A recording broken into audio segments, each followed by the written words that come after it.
কে সঠিক ছিল কে বেঠিক। দুনিয়ার জীবনে সবকিছুর প্রমাণ হবে না এবং সবকিছুর ফয়সালাও দুনিয়াতে হবে না। আমরা আগে ভাবতাম যে কিয়ামতের মাঠের কি প্রয়োজন ছিল, বিপদের মধ্যে আছি আমরা, কিয়ামতের মাঠের কি দরকার ছিল, উঠতে হবে 500 বছর, অন্য হাদিসে এসেছে 50,000 বছর দাঁড়িয়ে থাকতে হবে, ঘাম ঝরতে থাকবে, আমল নামা, ডান হাত বাম হাত, পুলসিরাত, মিজান, কত সমস্যা। কি প্রয়োজন ছিল কিয়ামতের মাঠের? যত দিন যাচ্ছে এবং যত বিশ্বকে চিনতে শিখেছি তত বুঝতে পারছি যে কিয়ামতের মাঠ আছে বলেই কোন জালেম জুলুম করে পার পাবে না। ভাগ্য ভালো যে কিয়ামতের মাঠটা আছে, এই কারণেই কোনো মাজলুমের অধিকার খর্ব হবে না ইনশাআল্লাহ। সবকিছুর ফয়সালা দুনিয়াতে হবে না, আপনি সবকিছু দুনিয়াতে ডিল করতে পারবেন না। যাই হোক, সূরা হাক্কার মধ্যে বলা আছে 8 জন ফেরেশতা আরশে আজিম টেনে নিয়ে আসবে কিয়ামতের মাঠে। যে প্রসঙ্গে কথাটা বলতে চাচ্ছি সেটা হচ্ছে আল্লাহ পাক এই কিয়ামতের মাঠে 7 শ্রেণীর মানুষকে আরশের ছায়ায় ছায়া দিবেন। খুশি হলেন না? কিয়ামতের মাঠে আল্লাহ পাক 7 শ্রেণীর মানুষকে এই আরশের ছায়ায় ছায়া দিবেন। আমরা কি তাদের অন্তর্ভুক্ত হতে চাই? চান না? এই হাদিসে এসেছে সহিহ বুখারীর মধ্যে 660 নম্বর হাদিস, সহিহ মুসলিমের মধ্যে হাদিসটা আছে। আবু হুরায়রা রাদিয়াল্লাহু আনহু থেকে বর্ণিত, নবী করিম সাল্লাল্লাহু আলাইহি ওয়াসাল্লাম বলেছেন, সাবআতুন, 7 শ্রেণীর মানুষ, ইউযিল্লুহুমুল্লাহু ইয়াওমাল কিয়ামাহ ইয়াওমা লা যিল্লা ইল্লা যিল্লুহ। কিয়ামতের মাঠে 7 শ্রেণীর মানুষকে আল্লাহ পাক তার আরশের ছায়ায় ছায়া দিবেন, যেদিন এই ছায়া ব্যতীত অন্য কোনো ছায়া থাকবে না। তার প্রথম শ্রেণী হচ্ছে ইমামুন আদিল, ন্যায়পরায়ণ বাদশাহ, যেটা এই বিশ্বে খুঁজে পাওয়া খুব দুষ্কর। কারণ ন্যায় বিচার প্রতিষ্ঠা করাটাও দুষ্কর। ঠিক তো বলছেন? কয়েকটা কথা আপনাদেরকে শোনাই।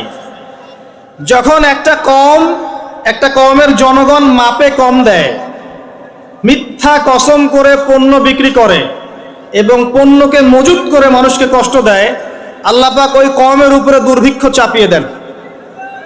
অপরাধ কে করেছে এখানে? শাসক না জনগণ? নিজে ভালো হন, নিজে ভালো হন, সব ঠিক হয়ে যাবে ইনশাআল্লাহ। একটা হাদিসে এসেছে, যখন জনগণের মধ্যে অশ্লীলতা বেড়ে যায়, বেহায়াপনা বেড়ে যায়, বেপরদামি বেড়ে যায়, আল্লাহ রাব্বুল আলামিন তখন এমন কিছু রোগ ব্যাধি পাঠান যেগুলো আগে ছিল না। তো এই বেহায়াপনা কে করছে? আমি না আপনি? কেউ চাপিয়ে দিচ্ছে বেহায়াপনা? বেপরদা চলছে কারা? আমার মা বোনেরাই তো। আমরা কি আমাদের ঘরকে ঠিক করতে পেরেছি? আল্লামা তাকি উসমানী হাফিজাহুল্লাহ, তিনি একটা বই লিখেছেন, তাসকিয়া তাসাউফ। এই বইটার মধ্যে একটা আয়াত এনেছেন, সূরা মাইদার একটা আয়াত।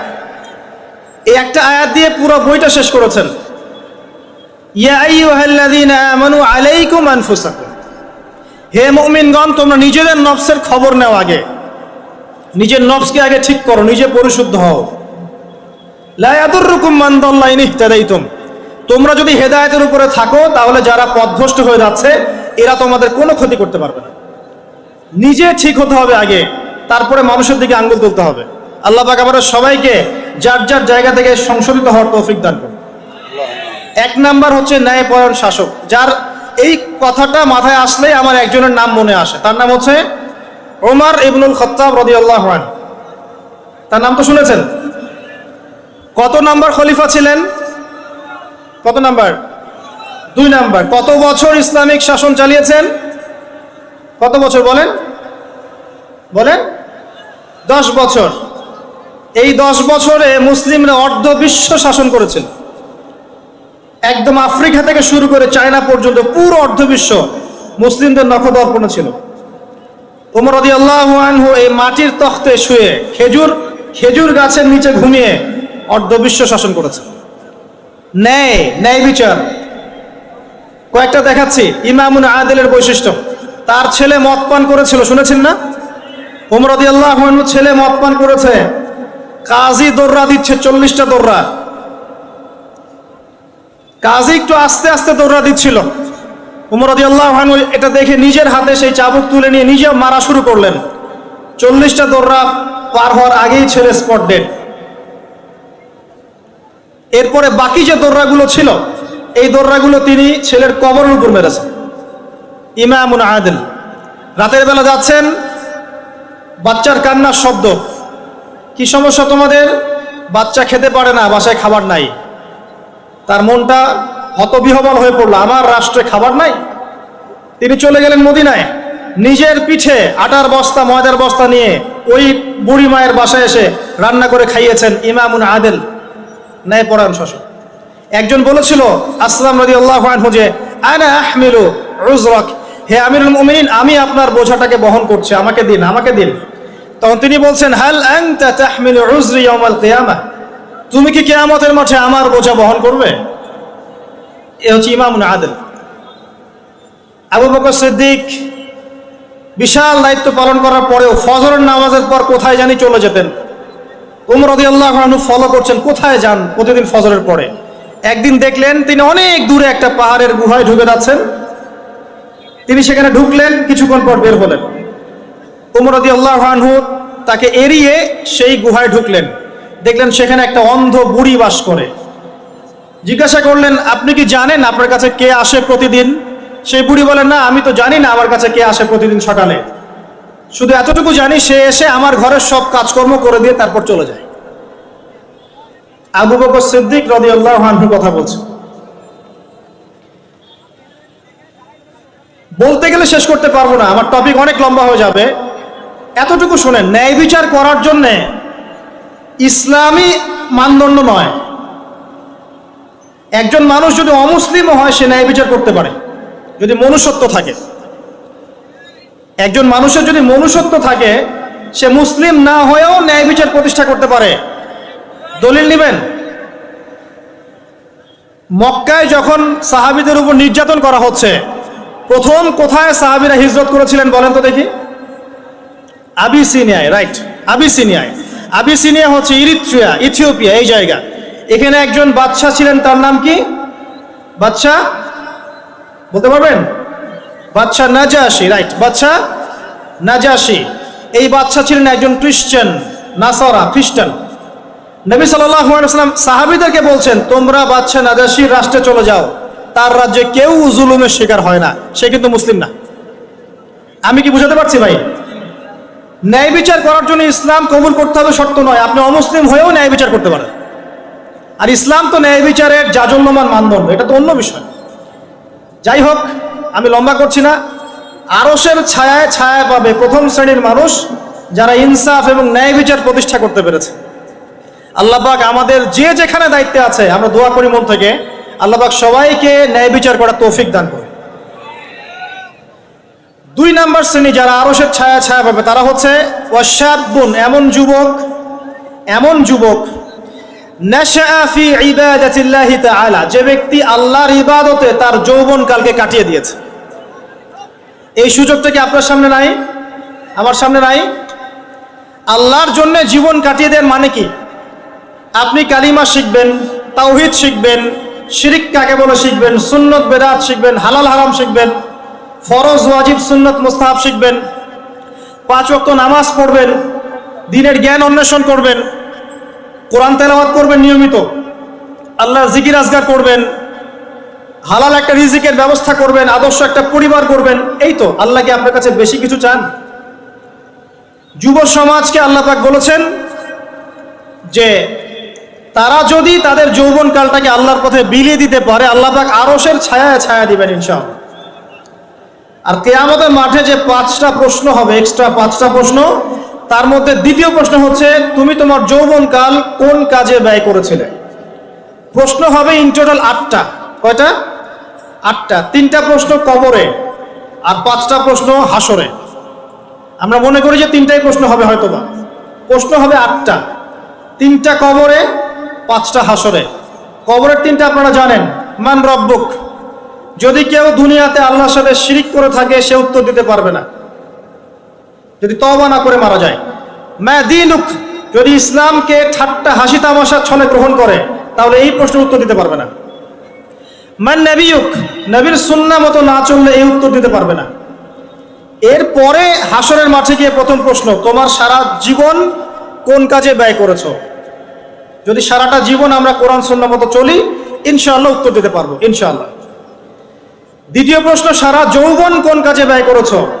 স্পেশালি যৌবন সম্পর্কে প্রশ্ন। আর এই যৌবনটা আল্লাহর পথে বিলিয়ে দিলে পরে আপনি আরশের ছায়া পাবেন ইনশাআল্লাহ।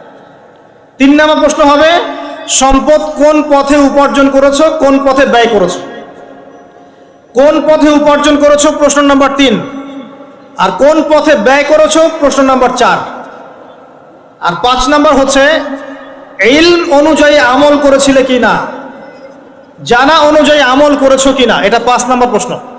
এই 5টা হচ্ছে হাসরের মাঠের স্পেশাল প্রশ্ন, যার মধ্যে 2 নম্বরটা হচ্ছে যৌবনকাল সম্পর্কে, তোমার যৌবন কোন কাজে ব্যয় করেছো। প্রিয় ভাইরা, যৌবনকালে প্রথম নসিহত করব, 5 ওয়াক্ত নামাজ পড়েন ভাই। আল্লাহর ওয়াস্তে 5 ওয়াক্ত নামাজ পড়েন, নামাজটাকে ছাড়েন না। আর যাই করেন নামাজটা ছাড়েন না। নামাজ আপনাকে অন্য সমস্ত পাপ থেকে দূরে রাখবে ইনশাআল্লাহ তাআলা। মহিলাদের নামাজ নাই, ছেলেদের সারা জীবন কিছু ছেলে নামাজ পড়ে না, ছেলেদের নামাজ নাই এমন কোন হিস্ট্রি পাওয়া যায় না কোরআন সুন্নাহয়। মহিলাদের কিছু দিন নামাজ নাই, এটা দলিল পাওয়া যায়। পুরুষ মানুষের নামাজ নাই এমন দলিল পাওয়া যায় না। কি করবেন? 5 ওয়াক্ত নামাজ জামাতে পড়ার চেষ্টা করবেন। যদি জামাত না পান কমপক্ষে বাসায় পড়বেন। যদি ঘুমিয়ে থাকেন, ঘুম থেকে উঠে দেখলেন নামাজের ওয়াক্ত চলে গেছে, কাজা করবেন। যদি মুসাফির হন তাহলে কসর করবেন। কোন সময় নামাজ বাদ? কোনো সময় নামাজ বাদ নাই। যুদ্ধ হচ্ছে মুসলিমদের সাথে অমুসলিমদের, কথার কথা।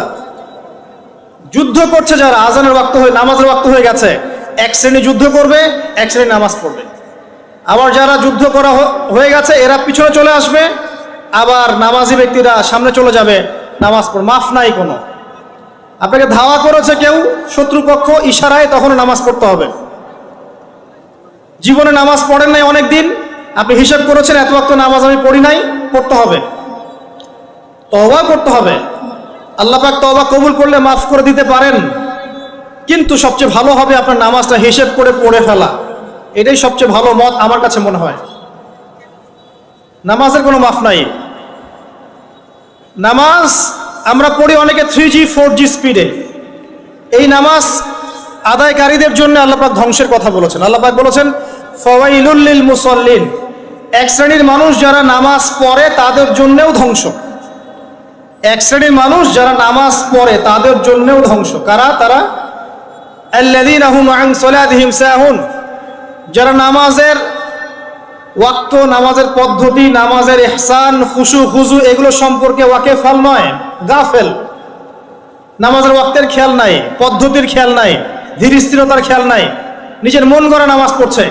এবং 5G নামাজ, রুকু পাইলে সেজদা পাওয়া যায় না, সেজদা পাইলে আবার তাশাহুদ পাবেন না। এইসব নামাজ যারা পড়ে তাদের জন্য ধ্বংসের কথা বলা হয়েছে। দেখেন, নামাজ সমস্ত পাপ থেকে দূরে রাখবে, কিন্তু নামাজ পড়ার পরেও যদি আমরা পাপে লিপ্ত থাকি, বুঝতে হবে নামাজে ত্রুটি হচ্ছে। আমার পরামর্শ, নামাজে যা পড়ছেন এটার অর্থটাকে বোঝার চেষ্টা করেন। আল্লাহু আকবার থেকে শুরু করে আসসালামু আলাইকুম রাহমাতুল্লাহ পর্যন্ত কি পড়ছেন অর্থটা বোঝার চেষ্টা করেন, ইনশাআল্লাহ তাহলে নামাজে মনোযোগ বাড়বে ইনশাআল্লাহ। আরেকটা টিপস হচ্ছে, নামাজ শুরু হবে যখন জামাত, তার কিছুক্ষণ আগে মসজিদে গিয়ে 2 রাকাত নামাজ পড়ে বসে থাকেন, নামাজে মনোযোগ বাড়বে ইনশাআল্লাহ। আরেকটা টিপস হচ্ছে, প্রত্যেক নামাজের আগে ওযু করেন, মেসওয়াক করেন, নামাজের মনোযোগ বাড়বে ইনশাআল্লাহ। আরেকটা টিপস বলবো, প্রত্যেকদিন একই সূরা পড়বেন না, সূরাগুলোকে চেঞ্জ করতে থাকেন, দেখবেন আপনার নামাজে মনোযোগ বাড়বে ইনশাআল্লাহ। আল্লাহ পাক আমাদেরকে 5 ওয়াক্ত নামাজি হওয়ার তৌফিক দান করুন, আমিন। যুবক বয়সে আপনি 5 ওয়াক্ত নামাজটা পড়েন, কোরআন তেলাওয়াত করা শিখেন, অর্থটা বোঝার চেষ্টা করেন, হালাল একটা রিজিকের সন্ধান করেন, একটা নেককার মেয়েকে বিয়ে করেন, সত্য কথা বলেন, আমানতদারিতার পরিচয় দেন, এতটুকুই যথেষ্ট। আল্লাহ পাক আপনার কাছে আর কি চান? আল্লাহ পাক তো ওয়াদা করেছেন তার নবী মুহাম্মদ সাল্লাল্লাহু আলাইহি ওয়াসাল্লামকে, যে তোমার উম্মত যদি আমার সাথে শিরিক না করে, আমার সাথে শিরিকের পাপ ছাড়া যে কোনো পাপ নিয়ে আসুক না কেন, আমি যাকে ইচ্ছা মাফ করে দেবো ইনশাআল্লাহ। একটা হাদিসে আছে, হাদিসে কুদসির মধ্যে, হে আদম সন্তান, তুমি যদি আসমান জমিন সমান গুনাহ নিয়ে আমার সামনে এসে দাঁড়াও কিয়ামতের মাঠে, কিন্তু আমার সাথে কাউকে শরিক করো নাই, শিরকের পাপ নাই, আমি আসমান জমিন সমান ক্ষমা নিয়ে তোমার সামনে দাঁড়াবো ইনশাআল্লাহ। আর কি চান বলেন? প্রিয় যুবক ভাই, যৌবন কালটাকে আল্লাহর পথে বিলিয়ে দেন। বাস্তবতা ভিন্ন। বাস্তবতায় গিয়ে দেখবেন যুবকরা বেশিরভাগই তাদের জীবনকে বিলিয়ে দিচ্ছে একটা ডিগ্রির পিছনে, একটা সার্টিফিকেটের পিছনে, নিছক কিছু জ্ঞান অর্জনের পিছনে, যার পরকালীন কোনো স্বার্থ নাই। আপনি 30 বছর পড়াশোনা করেছেন, 30টা কোরআনের আয়াত শিখতে পারেন নাই, এটা বাস্তবতা, এটা ফ্যাক্ট। 30 বছর পড়াশোনা করেছেন, 30টা হাদিস আপনি জানেন না। এমনকি দেখবেন অজুর ফরজও অনেকে বলতে পারবে না। জিজ্ঞাসা করে দেখেন, অজুর ফরজ এটাও অনেকে বলতে পারবে না। এর মানে এই না যে সিলেবাসে ইসলাম ছিল না, ছিল ঠিকই, আমরা গুরুত্ব দেই নাই। স্কুল লেভেলে কিন্তু ইসলামের অনেক পড়াশোনা এখনো আছে, আছে না? আমরা কতটুকু গুরুত্ব দেই সেটা হচ্ছে কথা, কতটুকু গুরুত্বের সাথে পড়াই। আমরা তো পরীক্ষায় পাশের জন্য পড়ি,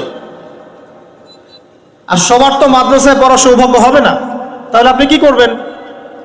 আপনার জন্য সবচেয়ে সেরা একটা মাধ্যম হচ্ছে আপনি আলেম ওলামার সোহবতে গিয়ে পড়ে থাকেন। বড় বড় যে রিনাউন্ড ওলামায়ে কেরাম আছেন তাদের কাছে গিয়ে কোরআন পড়া শেখেন, হাদিসের ইবারত পড়া শেখেন, আরবি ভাষাটা শেখেন, কোরআন হাদিস টুকটাক বুঝতে পারছেন।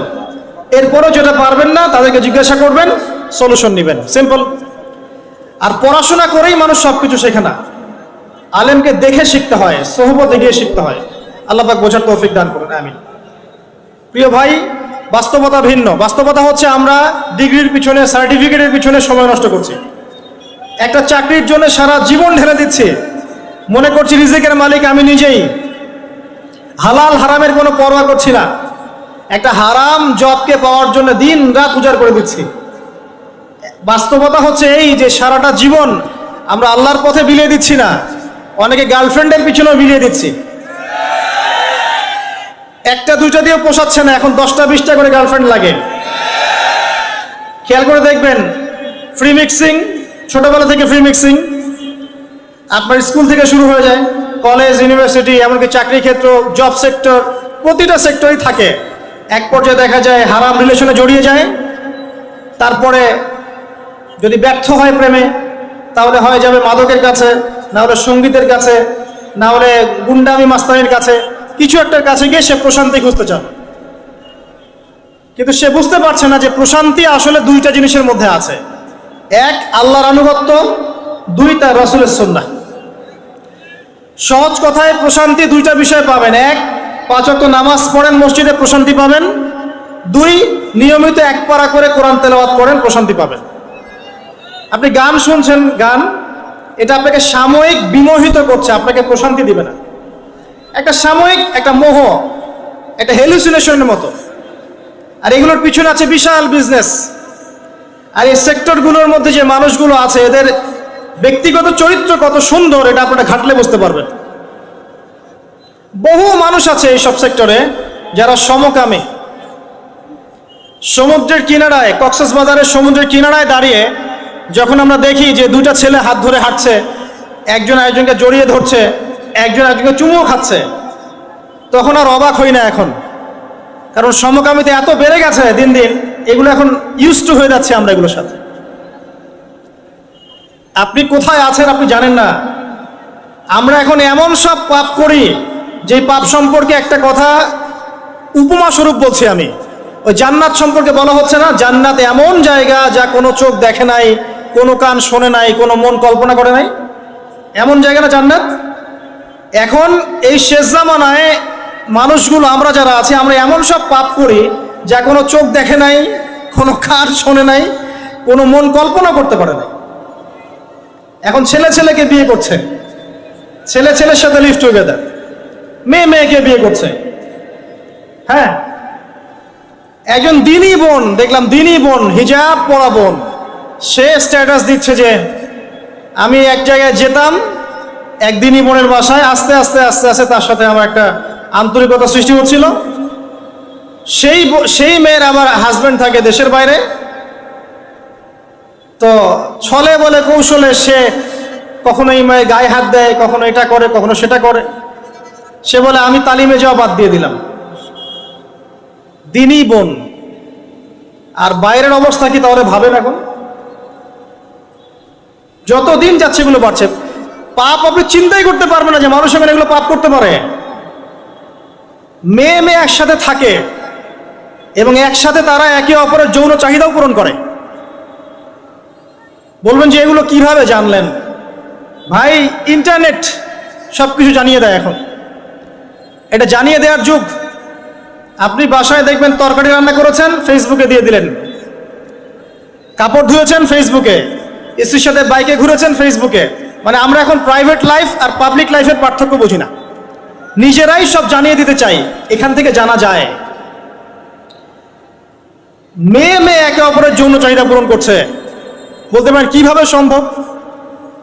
সম্ভব করার জন্য যে উপকরণের দরকার সেটাও বাজারে চলে এসেছে। এটা শেষ জামানা, এটা শেষ জামানা। আপনি কোন সাইনের অপেক্ষা করছেন?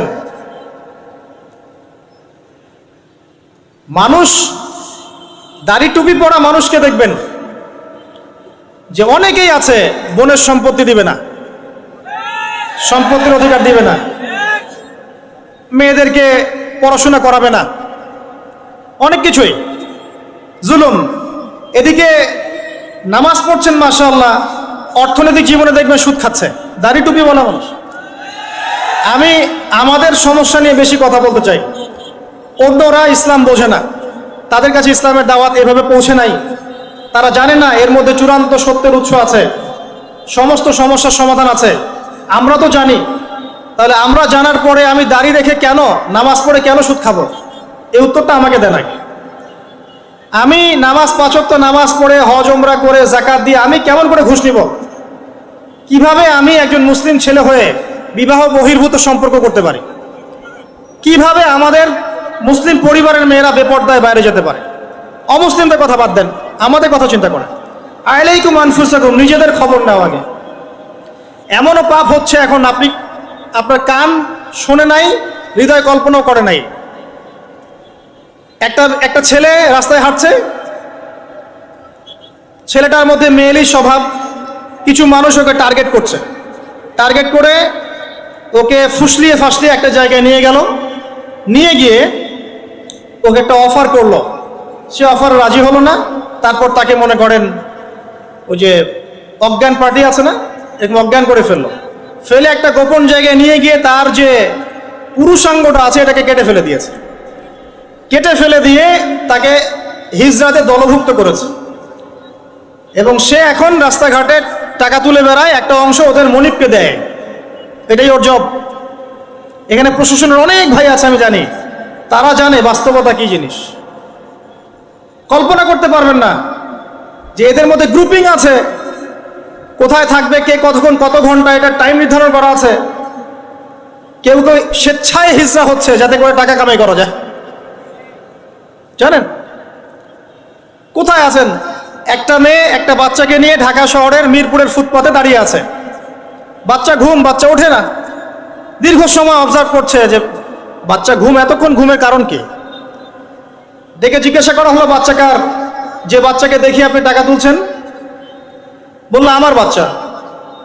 কিছুক্ষণ পরে একজন তাকে এসে সেভ করে নিয়ে চলে গেল, যেহেতু গন্ডগোল হচ্ছিল। পরে সেই এলাকার স্থানীয় এক ভাই, সেখানকার পলিটিক্যাল একজন ভাই, সে আমাকে বোঝাচ্ছে যে আসলে ভাই বিষয়টা অন্যরকম। কি বিষয়? বিষয়টা হচ্ছে যে এক শ্রেণীর মেয়ে আছে এই শহরে যারা বাচ্চা ভাড়া দেয়, আর এক শ্রেণীর মেয়ে আছে যারা বাচ্চা ভাড়া নেয়। যারা বাচ্চা ভাড়া দেয় তারা এই ভাড়ার বিনিময়ে টাকা পায়, আর যারা ভাড়া নেয় তারা বাচ্চাকে রাস্তায় শুইয়ে দেখায় যে বাচ্চা অসুস্থ, টাকা দেন, সাহায্য করেন। তো বললাম যে বাচ্চা এতক্ষণ ঘুমায় থাকে কিভাবে? ভাই বাচ্চা ঘুমায় থাকে না, ঘুমের ওষুধ খাওয়ায় রাখে। ওই বাচ্চা কি অপরাধ? হৃদয় কল্পনা করবেন এমন পাপ মানুষ করছে এখন। আপনার কল্পনার বাইরে মানুষের পাপ এখন। প্রিয় যুবক ভাইরা, এগুলো বলতে গেলে অনেক সময় লাগবে। আখিরুজ্জামানের ম্যাক্সিমাম সাইন এখন স্পষ্ট হচ্ছে। মানুষ আল্লাহর হালালকে হারাম করছে, হারামকে হালাল করছে। সত্যবাদী মিথ্যাবাদী হয়ে যাচ্ছে, মিথ্যাবাদী সত্যবাদী হয়ে যাচ্ছে। মানুষ উঁচু উঁচু বিল্ডিং নির্মাণের প্রতিযোগিতায় ব্যস্ত, মত্ত, দুনিয়ার নেশায় মত্ত। দিনকে মানুষ দুনিয়া উপার্জনের মাধ্যম বানিয়ে খাচ্ছে। মানুষ মাদককে হালাল মনে করছে, জেনাকে হালাল মনে করছে। সময়গুলো সংক্ষিপ্ত হচ্ছে, আল্লাহর আযাব গজবগুলো বাড়ছে। বিশ্বাস করেন, মন থেকে একটা কথা বলছি, আল্লাহর গজব আসা শুধু সময়ের ব্যাপার মাত্র, জাস্ট সময়ের ব্যাপার। আমরা যা করছি, আমরা ব্যক্তি পর্যায় থেকে শুরু করে বিশ্ব পর্যন্ত যা করছি, আল্লাহর গজব আসা শুধু একটা সময়ের ব্যাপার মাত্র। দেখে নিয়েন, আল্লাহ পাক আমাদেরকে বাঁচাক, হেফাজত করুক, দোয়া করি আল্লাহুম্মা আমিন। আল্লাহর কাছে দোয়া করি, আল্লাহ, যে মানুষগুলো এই পৃথিবীতে আছে তোমাকে ডাকছে, নীরবে নিভৃতে তোমাকে ডেকে চোখের পানি ফেলছে, যাদেরকে তুমি এই পৃথিবীতে তোমার অর্পিত দায়িত্ব দিয়েছো, যারা যথাযোগ্যভাবে পালন করছে, এদের ওসিলায় হলেও আমাদেরকে হেফাজত করো, আমিন। যুব সমাজ আল্লাহর পথে জীবন উৎসর্গ করছে না। আমরা এখন ব্যস্ত আছি দুনিয়ার পিছনে, স্ট্যাটাস, বাড়ি গাড়ি, সম্পত্তি, মেয়ে নারী, নেশা, মদ, এগুলো। প্রিয় ভাই, এই যৌবনকালে যে আপনি মারা যাবেন না কোনো গ্যারান্টি নাই। আমাদের বয়সী বহু ছেলে কবরে চলে গেছে। আজকের লেকচার শোনার পর অ্যাটলিস্ট তওবা করে ফিরে আসেন, আপনার গার্লফ্রেন্ডের সাথে সম্পর্ক ত্যাগ করেন। সম্পর্ক ছাড়ার সময় ফোন দিয়ে বলেন না যে আর কথা বলবো না তোমার সাথে, আজকেই শেষ, এখনই কেটে ফেলেন। যদি আজকে বলতে চান যে আর কথা হবে না, লেকচার শুনে আসছি, তওবা করব, তোমার সাথে আমার কোনো সম্পর্ক নাই, তাহলে এই সম্পর্ক আর শেষ হবে না, চলতেই থাকবে। একদম ডিলিট করে ফেলেন। পড়াশোনা করেন, 5 ওয়াক্ত নামাজ পড়েন, আল্লাহ রাস্তায় সময় দেন, হালাল একটা রিজিকের সোর্স খোঁজার চেষ্টা করেন। রিজিকের সোর্স হয়ে গেলেই আপনি বিয়ে করে ফেলেন। বিয়ে করে ফেলেন, প্রাপ্তবয়স্ক হয়েছেন, বিয়ে করে ফেলেন। আর পিতা মাতাদের প্রতি রিকোয়েস্ট থাকবে, বিয়েটাকে সহজ করে দেন। আপনার সন্তানদেরকে জেনা থেকে বাঁচান, চোখের পাপ থেকে বাঁচান, মনের পাপ থেকে বাঁচান। আমার ফোনটা যদি আমি খুলি আপনাকে দেখাই, এখানে 3,000 4,000 করে মেসেজ আসে। আমি সব তো দেখার সময় পাই না, যে কয়টা স্ক্রল করার সময় পাই। ম্যাক্সিমাম সমস্যা, ভাই হস্তমৈথুনে অভ্যস্ত হয়ে পড়েছি, ছাড়তে পারি না, কি করব?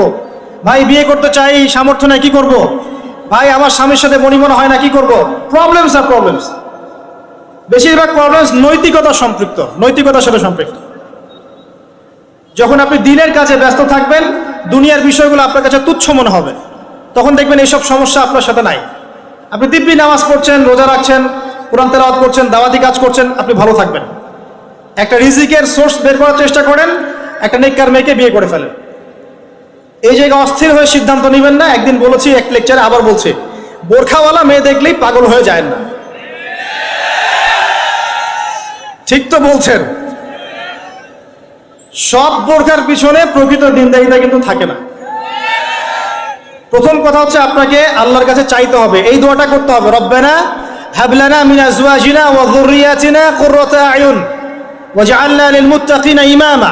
এই দোয়াটা করতে থাকতে হবে। আল্লাহ পাক দেখবেন ইনশাআল্লাহ একজন নেককার স্ত্রী আপনাকে দান করেছেন ইনশাআল্লাহ। আরেকটা টিপস, নিজের চরিত্রকে ভালো রাখেন, আল্লাহ পাক আপনাকে উত্তম চরিত্রের মেয়ে দিবেন ইনশাআল্লাহ।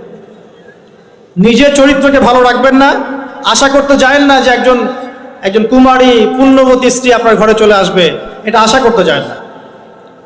আল্লাহ পাক কিন্তু ন্যায় বিচার করেন। প্রিয় ভাইয়েরা, আমরা আরশের ছায়া পেতে চাই না? যুবক ভাইদের প্রতি অনুরোধ থাকবে, সমস্ত পাপগুলোকে ছেড়ে দেন, মাদক ছেড়ে দেন। মাদক আপনাকে কোনো সুখ দিবে না। এই ফ্রেন্ড সার্কেলকে দেখানোর জন্য স্মার্টনেস মনে করে সিগারেট টানতে যায় না, ওখান থেকে আপনি ইয়াবাতে চলে যাবেন, ওটা প্রথম ধাপ। এখন ওই যে প্রশাসন কিছু মাদক ধরছে, LSD না সামথিং লাইক এরকম নাম, যেগুলো ইয়াবার চেয়ে বেশি ভয়ঙ্কর, সেগুলো আমাদের দেশে ঢুকে গেছে। যতক্ষণ পর্যন্ত আমরা আমাদের যুবকদের নৈতিক চরিত্র ঠিক করতে পারবো না, আইন দিয়ে সব সমস্যার সমাধান করা যাবে না। এটা কখনো হয় না। মানুষকে পিটিয়ে, জেল দিয়ে, শুলি দিয়ে, ফাঁসি দিয়ে সবসময় সমস্যার সমাধান হয় না। ভিতরে নৈতিকতার পরিবর্তন দরকার আছে। একটা জাতিকে যদি আমরা একটা ইতিহাস শেখাতে চাই, সবসময় সেই ইতিহাসের চর্চা করতে হয় না? চর্চা করতে করতে করতে করতে ওটা মাথায় ইনস্টল হয়ে যায়।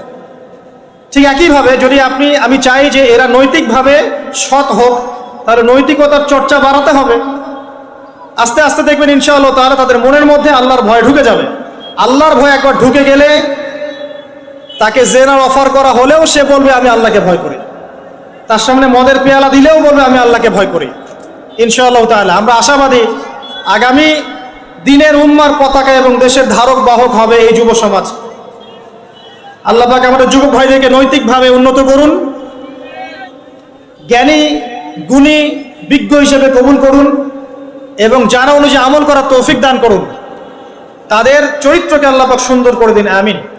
প্রিয় যুবক ভাই, পাপগুলো ছেড়ে দেন, তওবা করে ফিরে আসেন। আল্লাহ আপনার জন্য অপেক্ষা করছেন, আপনি কখন তওবা করে আসবেন। বিশ্বাস করেন, আল্লাহ আপনার জন্য অপেক্ষা করছেন যে কখন আপনি তওবা করবেন। প্রত্যেক রাতে আল্লাহ পাক প্রথম আসমানে নামেন এবং আপনাকে আহ্বান করতে থাকেন, কে আছো আমাকে ডাকবে, আমি তোমার ডাকে সাড়া দিব। কে আছো আমার কাছে চাইবে, আমি তোমার চাওয়া পূরণ করব। কে আছো আমার কাছে ক্ষমা চাইবে, আমি তোমাকে মাফ করে দেব। প্রত্যেক রাতেই। আপনি মাদকের কাছে সুখ পাবেন না, গার্লফ্রেন্ড আপনাকে সুখ দিবে না। আর প্রকৃত অর্থে এগুলো ভালোবাসার পরিচয় নয়। আল্লাহ আপনাকে ভালোবাসেন, মানুষ মানুষের অবস্থানকে ভালোবাসে, আল্লাহ আপনার আত্মাকে ভালোবাসে। একটা কথা মনে রাখবেন, মানুষ মানুষের অবস্থানকে বেশি মূল্যায়ন করে। আল্লাহ পাক আপনাকে সৃষ্টি থেকেই ভালোবাসেন। আপনি তওবা করে ফিরে আসেন, আপনার জন্য এই আয়াতের সুসংবাদ। আল্লাহ পাক বলেছেন সূরা ফুরকানের মধ্যে, ইল্লা মান তাবা, যারা তওবা করে ফিরে আসবে, ওয়া আমানা, এবং ঈমান নিয়ে আসবে, ওয়া আমিলা আমালান সালিহান, এবং সৎ আমল সম্পাদন করবে, উলাইকা ইউবাদদিলুনা সাইয়্যাতিহিম হাসানাত, এরাই তারা যাদের গুনাহগুলোকে নেকি দিয়ে পরিবর্তন করে দেওয়া হবে ইনশাআল্লাহ। আল্লাহ পাক আবার বলছেন, যারা তওবা করবে, তওবা করে ফিরে আসবে, ঈমান নিয়ে আসবে, বেশি বেশি নেক আমল করবে, এরাই সেই সব মানুষ যাদের গুনাহগুলোকে আল্লাহ পাক নেকি দিয়ে পরিবর্তন করবেন ইনশাআল্লাহ তাআলা। দ্বিতীয় শ্রেণী তারা যারা তাদের যৌবনকাল আল্লাহর পথে বিলিয়ে দিয়েছে। তিন নাম্বার শ্রেণী হচ্ছে তারা, রাজুলুন, এমন ব্যক্তি, কলবুহু মুআল্লাকুন বিল মসজিদ, যার হৃদয়টা মসজিদের সাথে ঝুলন্ত থাকে। একজন মানুষের মন মসজিদের সাথে ঝুলন্ত কিভাবে থাকতে পারে? মানে প্রত্যেক ওয়াক্ত নামাজের পর পরের ওয়াক্ত নামাজ পড়ার জন্য সে আগ্রহী থাকে। এটাকে বলা হয় মসজিদের সাথে হৃদয় ঝুলন্ত থাকা। এই শ্রেণীর মানুষকে আল্লাহ পাক আরশের ছায়া দিবেন ইনশাআল্লাহ তাআলা। এটা কি আমরা করতে পারি না ভাই? আল্লাহ পাক আমাদেরকে তৌফিক দান করুন, আমিন। 4 নম্বর শ্রেণী, রাজুলান, এমন দুইজন ব্যক্তি, হোক নারী বা পুরুষ, তাহাব্বা ফিল্লাহ, যারা একে অপরকে আল্লাহর জন্য ভালোবাসে।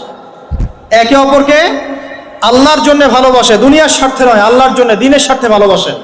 ইজতামা আলাইহি ওয়া তাফাররাকা আলাইহি, একত্রিত হয় তারা আল্লাহর জন্য, বিচ্ছিন্ন হয় আল্লাহর জন্য। অতএব যাকে ভালোবাসতে চান আল্লাহর জন্য ভালোবাসেন। আপনার স্ত্রী, আপনার সন্তান, আপনার বাবা, আপনার মা, যাকে ভালোবাসেন, মহব্বত করেন, আল্লাহর জন্য করেন। লা নুরিদু মিনকুম জাযাআন ওয়ালা শুকুরা, আমরা তোমাদের কাছে কোনো জাযাও চাই না, কোনো প্রতিদানও চাই না, শুধু আল্লাহর চেহারা চাই, আল্লাহর সন্তুষ্টি চাই। আল্লাহ পাক আমাদেরকে আল্লাহর জন্য ভালোবাসার তৌফিক দান করুন। যখন আপনি মানুষের কাছে কিছু আশা করবেন, তখন আপনি পদে পদে কষ্ট পাবেন। আশাবাদ দিয়ে আল্লাহর জন্য ভালোবাসেন, ইনশাআল্লাহ তাআলা দেখবেন আল্লাহ পাক আপনাকে কবুল করেছেন, আমিন। এরপরে রাজুলুন, এমন ব্যক্তি, ভালো করে শুনেন, রাজুলুন, এমন ব্যক্তি, দাআতহু ইমরাতুন যাত মানসাবিন ওয়া জামাল, এমন একজন ব্যক্তি যাকে সুন্দরী উচ্চ বংশের কোনো মেয়ে জেনার জন্য আহ্বান করেছে। এমন একজন ব্যক্তি যাকে সুন্দরী উচ্চ বংশের কোনো মেয়ে জেনার জন্য আহ্বান করেছে, বা আপনাদের ভাষায় যে আমার সাথে অ্যাফেয়ার করবি, আমার সাথে চা খাবি, আমার সাথে কফি খাবি, আমার সাথে ঘুরতে যাবি, এই টাইপের অফার করেছে আর কি, আমার সাথে আজকে থাক, এই টাইপের। সেই ব্যক্তি বলছে ইন্নী আখাফুল্লাহ, আমি আল্লাহকে ভয় করি। এই ব্যক্তিকে আল্লাহ পাক আরশের ছায়া দিবেন ইনশাআল্লাহ তাআলা। পারা যাবে এটা ইনশাআল্লাহ? এই কথাটা একজন নবী বলেছিলেন, তার নাম কি? ইউসুফ আলাইহিস সালাম। এই সূরার মধ্যে সবচেয়ে বড় যে মিস্টেকটা আমরা করি সেটা হচ্ছে আমরা ইউসুফ আলাইহিস সালামের চেহারা সৌন্দর্য নিয়ে কথা বলি, তাই না? তিনি অনেক সুদর্শন ছিলেন ইত্যাদি ইত্যাদি। তার চেহারার সৌন্দর্য চাইতে তার আখলাক অনেক বেশি সুন্দর ছিল, এটা আমরা ভুলে যাই। ইউসুফ আলাইহিস সালামের আখলাক বা চেহারার চেয়ে আখলাক অনেক অনেক বেশি সুন্দর ছিল। আল্লাহ পাক আমাদেরকে তার মতো চরিত্র লালন করার তৌফিক দান করুন। এটা হচ্ছে এক শ্রেণীর মানুষ যাদেরকে আরশের ছায়া ছায়া দেওয়া হবে। আর এক শ্রেণী হচ্ছে রাজুলুন যাকারাল্লাহ খালিয়ান, এমন একজন ব্যক্তি যে আল্লাহকে নীরবে নিভৃতে স্মরণ করে, গোপনে আল্লাহকে স্মরণ করে, কেউ দেখছে না, সে গোপনে আল্লাহকে স্মরণ করে। ফাফাদাত আইনাহু, তার চোখ দিয়ে ঝরঝর করে পানি পড়তে থাকে। প্রিয় ভাইরা, মনে করতে পারেন লাস্ট কবে আমরা আল্লাহকে স্মরণ করে কেঁদেছি? মনে পড়ে? রমজান মাসে কারা কারা আল্লাহকে স্মরণ করে কেঁদেছেন? হাত তোলেন দেখি। মাশাআল্লাহ, আলহামদুলিল্লাহ। আল্লাহকে স্মরণ করে যারা কাঁদতে পেরেছে তাদের জন্য সুসংবাদ, ওই চোখ জাহান্নামের আগুন দেখবে না যেই চোখ দিয়ে আল্লাহর ভয়ে, আল্লাহর স্মরণে অশ্রু প্রবাহিত হয়েছে। খুশি হননি? সেই চোখ জাহান্নামের আগুন দেখবে না যেই চোখ আল্লাহর ভয়ে কেঁদেছে। আল্লাহ পাক আমাদেরকে তার ভয়ে কাঁদার তৌফিক দান করুন, আমিন। আর সর্বশেষ একজন ব্যক্তি রাজুলুন তাসাদ্দাকা বিসাদাকাতিন, এমন ভাবে দান সাদাকা করে, ফাখফাহা, এটাকে গোপন করে রাখে, হাত্তা লা তা'লামা শিমালুহু মা তুনফিকু ইয়ামিনুহু, তার বাম হাত জানে না ডান হাত কি দান করেছে। এত গোপনে যে ব্যক্তি দান করে, এই ব্যক্তিকে আল্লাহ পাক আরশের ছায়া ছায়া দিবেন ইনশাআল্লাহ। তাহলে এই 7 শ্রেণীর মানুষ যারা মহান আরশের ছায়া ছায়া পাবে, অর্থাৎ বিনা হিসেবে জান্নাতে যাবে, যাদেরকে কিয়ামতের মাঠের কোনো কষ্ট স্পর্শ করবে না, আমরা কি এই 7 শ্রেণীর অন্তর্ভুক্ত হতে পারি? আল্লাহ পাক আমাদের সবাইকে তৌফিক দান করুন, আমিন। 1 নাম্বার কি ছিল? ইমামুন আদিল, ন্যায়পরায়ণ শাসক। 2 নাম্বার, এমন যুবক যে তার যৌবনকাল আল্লাহর পথে ব্যয় করেছে। 3 বলেন, 3 নাম্বার কি? এমন ব্যক্তি যার হৃদয় মসজিদের সাথে ঝুলন্ত থাকে। 4 কি? এমন দুজন ব্যক্তি যারা পরস্পরকে আল্লাহর জন্য ভালোবাসে। 5 এমন ব্যক্তি যে আল্লাহকে স্মরণ করে নীরবে নিভৃতে, চোখ দিয়ে অশ্রু প্রবাহিত হয়। 6 এমন ব্যক্তি যাকে কোনো নারী, সুন্দরী নারী আহ্বান করে জেনার জন্য, সে বলে আমি আল্লাহকে ভয় করি।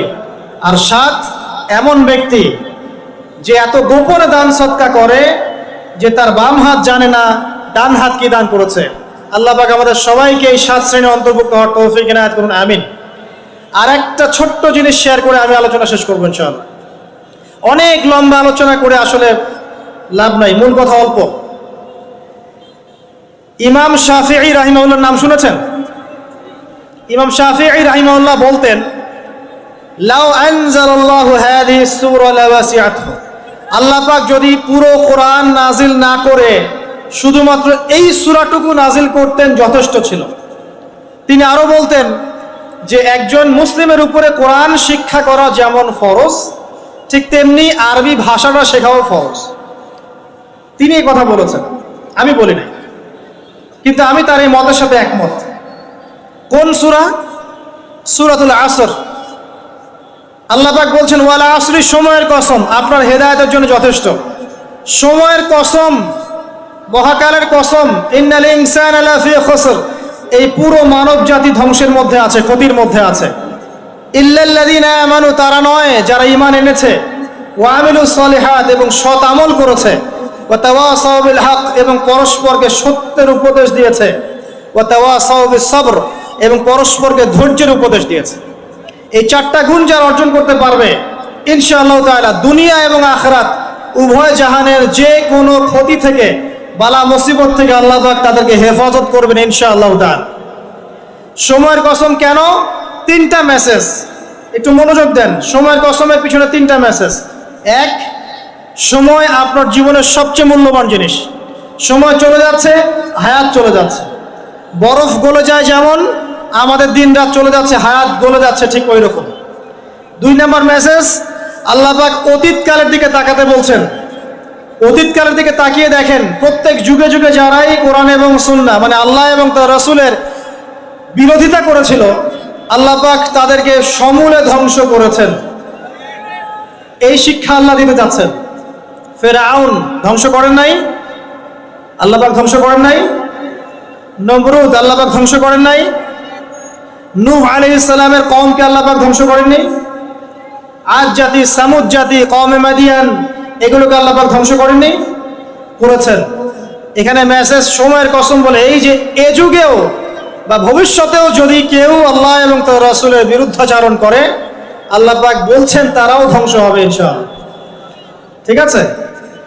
আর 3 নম্বর মেসেজ হচ্ছে আমাদের জন্য, সেটা হচ্ছে যারা বিশ্বনবীর উম্মত মুহাম্মদ সাল্লাল্লাহু আলাইহি ওয়াসাল্লামের উম্মাহ, যারা শেষে এসেছি আমরা, যাদের সামনে কিয়ামত হবে, তারা সবচেয়ে বেশি ক্ষতির মধ্যে আছে।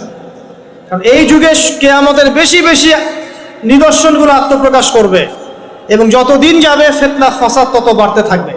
এই কারণে আমরা বেশি ক্ষতির মধ্যে আছি। প্রতিটা মানুষকে আল্লাহ পাক ক্ষতিগ্রস্ত বলে বলছেন ক্ষতি 2 প্রকার। 1 নম্বর ইহকালীন ক্ষতি, আর একটা পরকালীন ক্ষতি। ইহকালের ক্ষতিগুলোকে দেখেন, আমাদের যত সমস্যা, পারিবারিক বলেন, সামাজিক বলেন, অর্থনৈতিক বলেন, বৈশ্বিক বলেন, এই সমস্যাগুলো আমাদের হাতের কামাই। এই সমস্যাগুলো আমরা কামিয়েছি। আল্লাহ পাক সূরা রুমের মধ্যে বলেছেন যাহারাল ফাসাদু ফিল বাররি ওয়াল বাহরি বিমা কাসাবাত আইদিন নাস। জলে স্থলে যত বিপর্যয় ছড়িয়ে পড়েছে, এগুলো মানুষের হাতের কামাই। মানুষ ক্ষতির মধ্যে আছে, মানে মানুষ দুনিয়াতে ক্ষতির মধ্যে আছে। আর পরকালে ক্ষতি কি? মানুষকে মৌতের স্বাদ গ্রহণ করতে হবে, কবরের প্রশ্ন, হিসেব নিকেশ। আপনারা বিশৃঙ্খলা করছেন কেন? মিজান, পুলসিরাত, জান্নাত, জাহান্নাম, এগুলো আমাদের পরকালের ক্ষতি। তাই মানুষ এবং জিন জাতি পরকালেও ক্ষতির মধ্যে আছে, আছে না? আছে। 4টা কাজ যারা করবে তারা ক্ষতিমুক্ত। 1 নাম্বার ইল্লাল্লাযীনা আমানু। এতটুকু শুনে যান, এতটুকুর উপর আমল করে যান, ইনশাআল্লাহ যথেষ্ট হবে। ঈমান যারা এনেছে, ঈমান কি জিনিস? কয়টা বিষয়ের প্রতি ঈমান আনতে হয়? উত্তর হচ্ছে 6টা বিষয়। 1, আল্লাহর প্রতি বিশ্বাস। 2, ফেরেশতা মণ্ডলীর প্রতি বিশ্বাস। 3, নবী রাসূলগণের প্রতি বিশ্বাস। 4, সমস্ত আসমানি কিতাবে বিশ্বাস। 5, পরকালের জীবনে বিশ্বাস। এবং 6, ভাগ্যের ভালো মন্দে বিশ্বাস।